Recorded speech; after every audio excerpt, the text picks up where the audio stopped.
Welcome to Magazine Engineering. Today I'm gonna talk a little bit about electricity and inverters from photovoltaics and that kind of stuff. Not to extend that introduction, just a short disclaimer: I'm not absolute authority on that topic. Always talk to a proper electrician when choosing proper devices. I'm just discussing a little bit of an idea and why I don't like the solutions that I see everywhere right now that the people are installing. So let's start with a thing that is mostly right now the thing of past, but it's worth mentioning because it has a little bit of kind of relation to why I think my solution is better.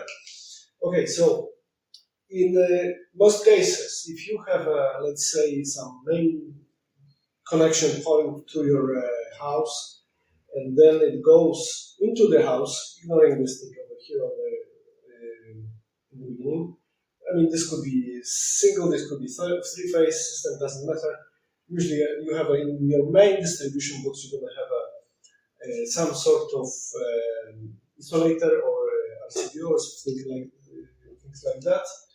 And from there, your neutral will go to the main bar, neutral bar in the distribution box, from where all the loads will be connected to the neutral. And on the other end, they will go through the set of overcurrent protection, which will go back to your grid, basically. So, and also it doesn't matter, this could be three-phase system. This is, let's say, how you will see that in the houses that are built more than, let's say, 10 years ago. The newer houses, they can look significantly different. Yeah? And also in the same main distribution box, you're going to have a earth bar. You should have one, unlike my brother who doesn't have earth at home. Okay, and then earth goes back with all the wiring to the main distribution box, where it goes down to a earth pin, and that's it. Basically, that's the end of the story. Now, if you have a grid off-grid inverter in the old type, transformator type. Old type doesn't necessarily mean that it's bad. I think they are much better, but there is a one problem with them if we talking about TT power distribution network. Yeah, we are not talking about TNC, TNCS. In TT, this is a problem because this inverter will definitely require you to have your earth connected to your neutral, like this, before the RCBO.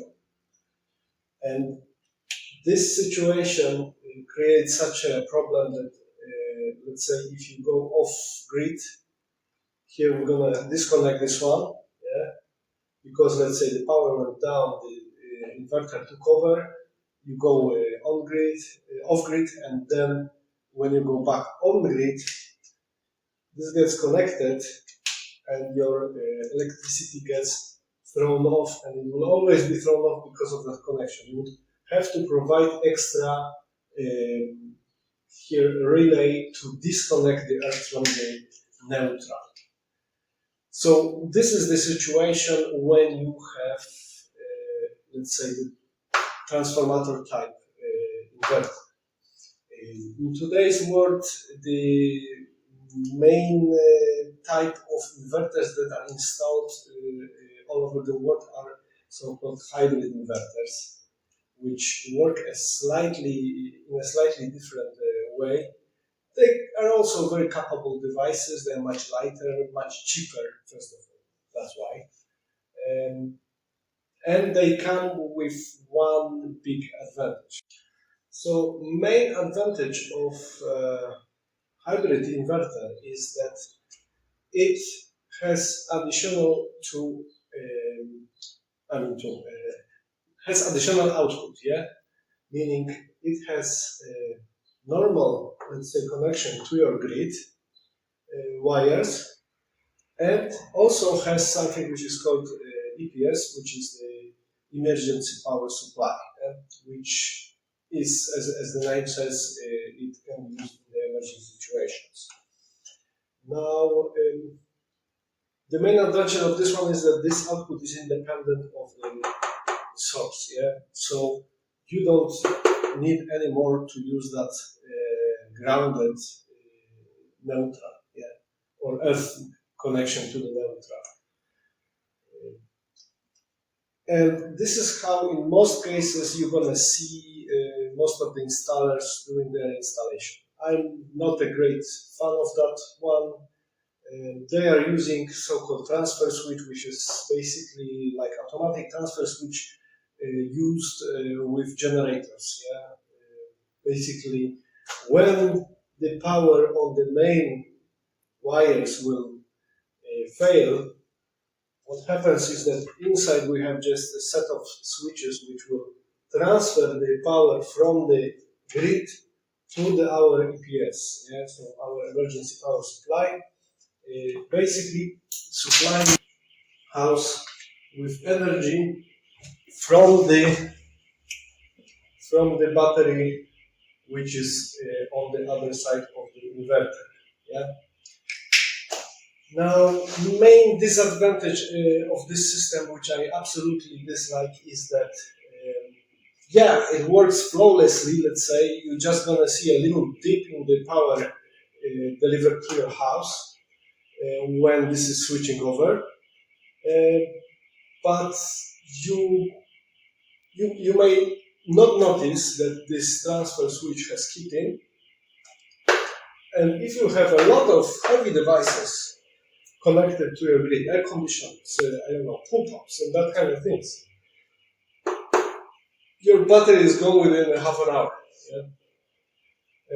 Of course, they say, these are smart devices right now. You can see here, this one connects to Wi-Fi. It will send you a notification and so on.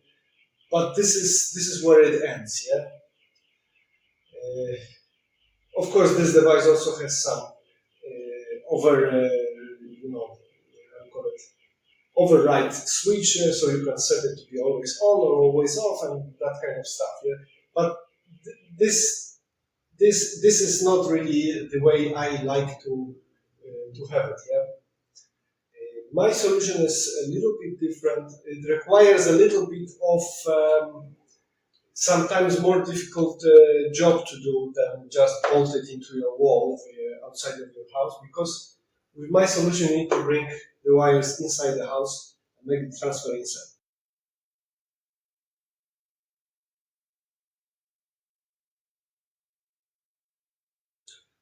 But before that, there is one situation that will be better to explain while we have everything over here. What I added here is just a simple relay or a contactor, just to show that most of the grid, let's say, suppliers will install before your inverter a disconnect that will prevent it from taking power from the solar, yeah,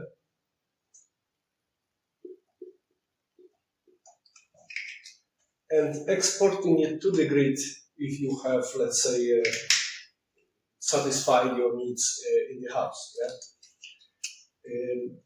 Most of the inverters, off-grid inverters, you can easily, that this is the point of having a hybrid inverter, to be able to export to the grid. Yeah.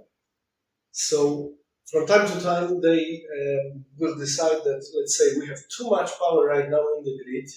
Our, let's say, electric plant is producing so much power that we don't have anywhere to push it.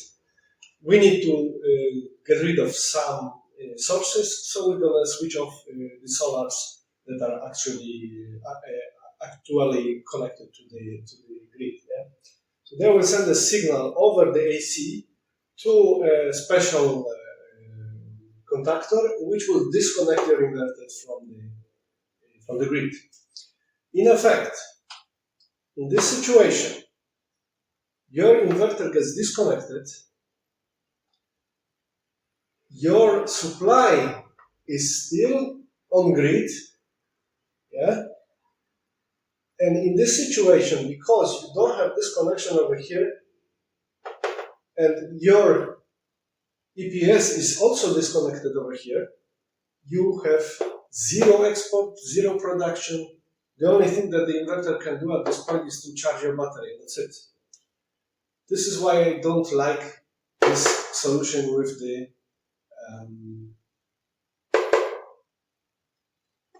transfer switch.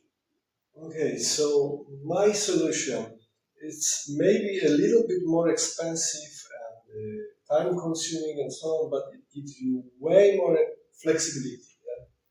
First of all, the most expensive, most difficult part, you need to bring the second set of wires into your distribution box in your house.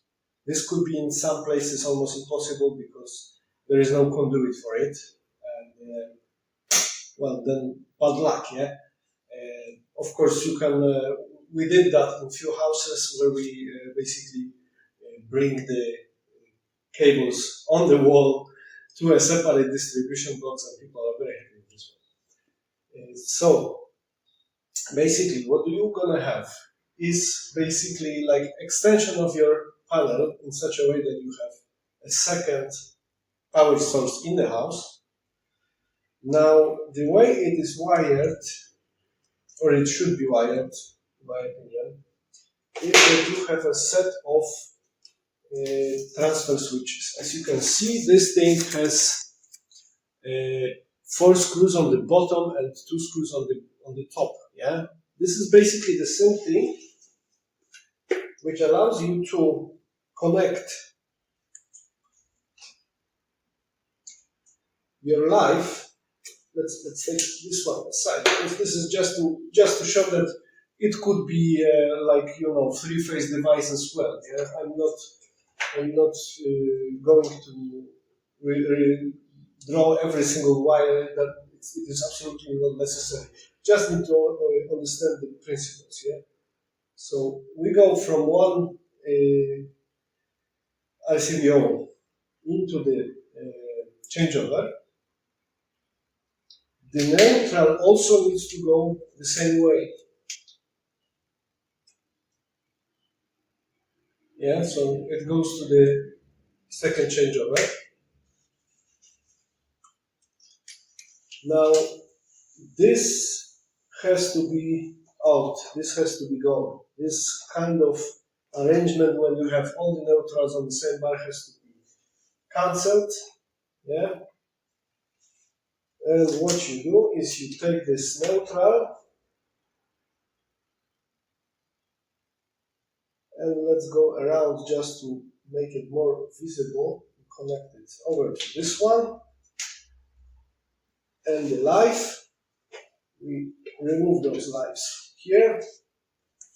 Set this one aside. And this live also goes here and connects to this one. Yeah? So we have live, neutral. And there I put them in different colors just to show that they are separate circuits. Yeah? Now, from here, either we go into something like, where is it? This one. Yeah. So we have a, no, sorry. sorry. Maybe being stupid. We either put RCBO over here, or we put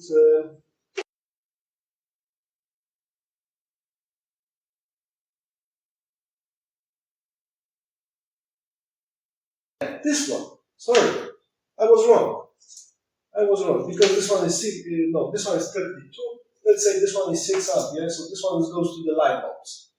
Yeah, so this is basically overcurrent protection. This is MCB, but it has 4 screws, yeah, which means that you take the neutral from this one, put it on one side, and you take live, and you connect it to this side, yeah. Then you take the neutral that before went to the light bulb, and you connect it here. Yeah, as you can see, right now we have this changeover. These are devices with 3 points where it's, let's say, you can set it in 3 positions. Yeah, while it's in the middle, it provides isolation. Yeah, so this can be provided as an isolator if you want, for example, change this one or something like that. When it's in the bottom position, it switches 2 of those, let's say, connectors. When it's in the top position, it will basically engage the second set of the terminals. Yeah, basically the same idea as it was over here. This way, you can decide whenever you want at home if that particular device should be on the EPS, meaning energy power supply, or should it go through the grid? Yeah?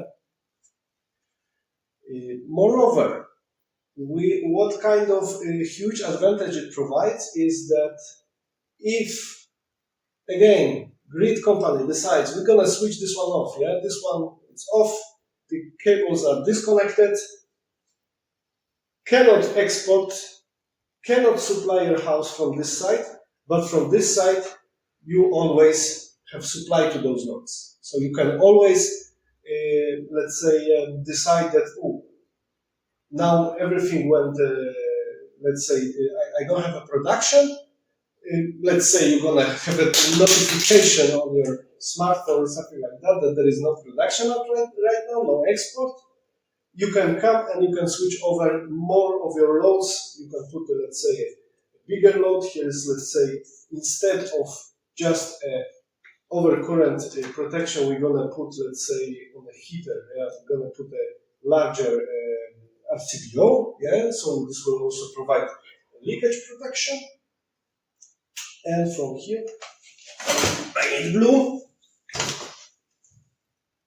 And from here, we're going to go to the neutral, and neutral goes here, like that. It's get messy, I'm going to clean it up. Well, isn't that better? Don't worry about this mess over here. This can be solved in a nice way using this connection bars where you basically stick it under your devices, screw it, and configure in the way you want. They come in many shapes and forms. Yeah. Now, what I included here in this picture also is this thing, which is basically a contactor.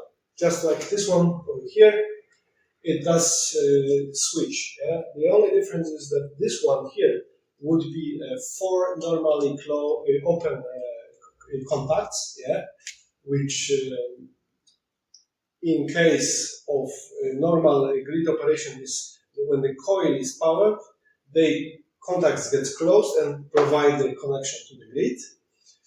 Whereas in this case, we would use a relay which is 2 NO, 2 NC, 2 normally open, 2 normally closed contacts. And it works more or less like that. I will try to maybe get a little bit closer to this one,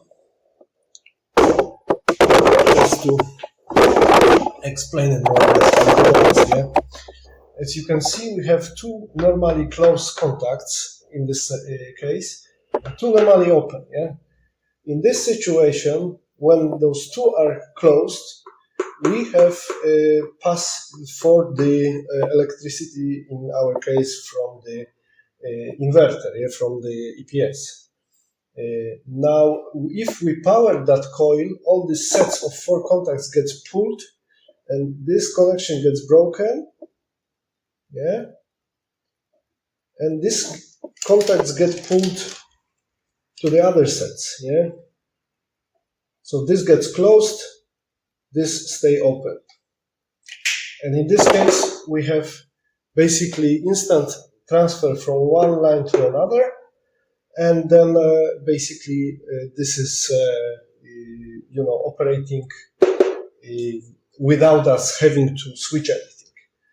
But notice there is this override switch, and it has 4 positions. It allows you actually to decide if this should be on or off. I mean, if the contacts should be in first state of in the second state, but you cannot switch it off. If you leave this lever in the middle position, this will work automatic, meaning dependently on the state of the coil. Yeah, it will not override the coil. In the middle state, it's automatic. There is also a third state, but I'm not going to go into details. Some of those will differ. So why I put it here and how it would be driven. Namely, most of the inverters, I would say like 100% of them, have something which is called DRY, or they, how they call it, auxiliary contact. Yeah. So if we have an auxiliary contact, we can basically take some wires from that contact and send it to our relay. Yeah? And there is a ton of conditions in every single one of those inverters that allows you to decide when this coil should be engaged. It's not like, one set of rules. There is a lot of rules you can set up. You can set timers, calendars, you can set the state of battery, state of the solar, and so on. And on that condition, this thing will be powered, and this will switch either on and off. So as you can see, in this solution, this is absolutely the best, in my opinion, because once you set it, you forget it. There is no like playing with some smart apps and that kind of things. Once you set it in your inverter, this is doing its job on its own. Let's say there is no grid, you decide this contact should be switched on, and that's it, yeah? You go off grid. And you can put some bigger loads, you can decide, let's say, I'm going to put a rule that this should be powered when the battery is full, and I would need to do export, and I have, let's say, some very heavy load to run. I'm going to engage this one, it's running, yeah? Another option to use this one is actually not connected to the auxiliary port. You can set it to run from a PLC, yeah, that means which is a programmable logic controller, yeah, in which you can set way more, let's say, conditions. And some of the switches will go up, some of them will go down. In many different scenarios, yeah, you can connect it also through the, RS 485, yeah, which is the communication cable to your inverter. They can communicate. Honestly, I never played with that. This was never ever necessary.